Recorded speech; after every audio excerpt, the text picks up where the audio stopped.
Hi, Matthew. Really good session today. Hope you found it helpful and hopefully explained a few reasons as to why you were sort of getting some inconsistencies with your shots, and when sometimes the 2 or 3 wrongs that you had came together and made a right, you hit the ball lovely, but obviously a bit lacking distance, or when those 2 or 3 wrongs didn't quite time together, some of the shots were getting obviously sort of hitting the ground a little bit steep, or the ball sort of shooting off in the wrong direction. So first thing I want to try and establish now is obviously work on the backswing. We said we'd look more on the through swing in the next session, but if we can get a better backswing, try and avoid the club going back in this position, we can see it actually beyond vertical. Your club at this point now is actually almost in this direction here now, as opposed to sort of being on the angle.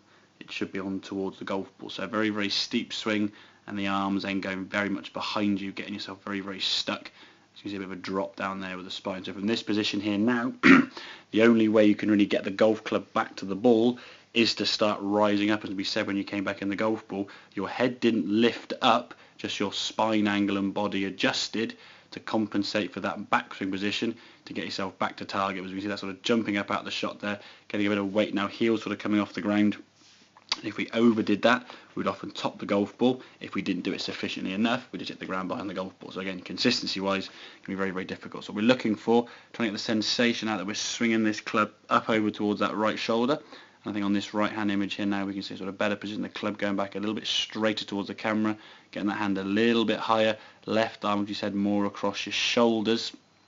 In an ideal world, we look to have the arm as opposed to you've got it here. We want to try and get it a little bit more on that green line, but where you were from where you were to start with is improving. So if we can just get it slightly higher bit by bit, some of those drills that we showed a bit of practice, that's going to help you there get that position at the top of the back. So again, and from there, with a looser grip pressure, we said throughout the swing, we can sort of release that club a lot less rising up into the impact area, a lot more room for your arms to swing. Now we can see you've got a nice sort of rhythm and smoothness through the hitting area as the arms can swing through a lot more space, and a full rotation. That right foot now we can see come up on its toe, and your whole body, as we can see, a much more